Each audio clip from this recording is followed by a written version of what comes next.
আরে আমি কি দেখা দেবো দেখানো তো আমি। হ্যাঁ, এই ইমাম সাহেব আমার চাকরি খাইছে। সামান্য একটা হালাল বিড়ি খাইছিলাম সৌদি আরবের, এলাই চাকরি খাইছে। চলেন আমার সাথে, সভাপতি সাহেবের সাথে কথা বলবো। চলেন চলেন। আমার লগে বাঁচলামি কেন? হ্যাঁ, কুরুক্ষেত্র যুদ্ধ লাগাই দিও। সভাপতি সাহেব, সভাপতি সাহেব, সভাপতি সাহেব। এই কি হয়েছে? হ্যাঁ আছেন। এত চিৎকার বাচ্চাছেন কেন? চিৎকারে দেখছেন কিয়া?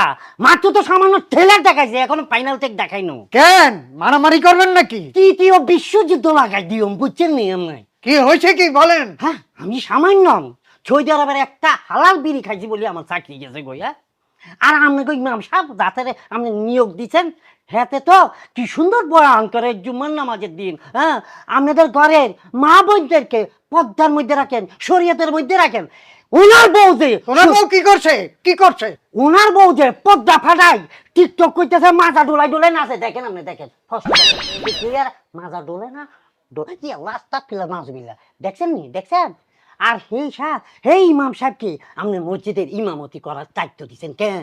নিজের বউ যেখানে পর্দার মধ্যে নাই, রাস্তা ফিলা নাচবিল্লা। হ্যাঁ, আপনি যাকে এই এই হারুন হুজুরকে নিয়োগ দিয়েছেন, তার ওয়াইফ যদি এডি করে, তাহলে আপনি ইমামতির পিছনে মানুষের নামাজ পড়বে কেমন? ঠিক। টাইসন, জি সভাপতি সাহেব। নুরু ভাই, জি সভাপতি সাহেব। এক্ষুনি আরো রুজুরে ধরে নিয়ে আসেন। ঠিক আছে।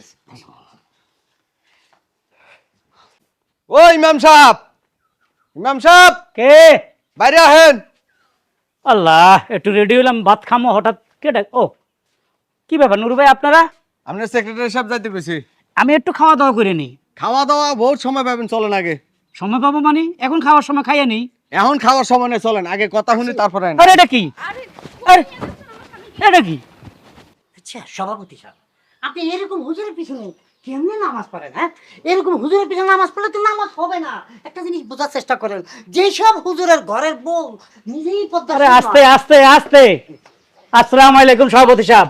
এই দুইটা লোক আমার চোরের মতো ধরে লয়ে আইছে। কইলাম ভাই আমি বাটটা খাই, আমার একটু সময় দে। এই সময় আপনি আমার ডাকছেন, বুঝলাম না কিল্লে ডাকলেন। আমি এই জন্য ডাকেছি, হঠাৎ করে আমার নারী পর্দা সম্পর্কে আপনার বয়ান শুনতে খায়েশ হয়েছে। আরে আরে এটা আপনার শোনা, মসজিদে তো আমি নারীর উপর মাঝে মাঝে বয়ান করি, আপনি তখন শুনেন নাই, এখন শুনতে হবে এমন কোনো কথা আছে? বলেন আর একবার শুনি। কোনটা শুনতে চান? নারী পর্দা সম্পর্কে আরে ভাই, নারীর পর্দা ইসলামে খুব গুরুত্বপূর্ণ বিষয়। বলেন এক- বলেন। একটা বেপর্দা নারী তিনটা লোক জাহান্নামে নিবে। হুম। যেমন বাপ, বড় ভাই, বিয়ে করলে স্বামী, এ তিনটা একদম বিনা টিকিটে জাহান্নামে। তাহলে আপনি তো এখন জাহান্নামী। নাউজুবিল্লাহ, আস্তাগফিরুল্লাহ। কাকে কি বলেন? আমি আপনার মসজিদের ইমাম, আমার পিছে মানুষ নামাজ পড়ে, আমি জাহান্নামে কেন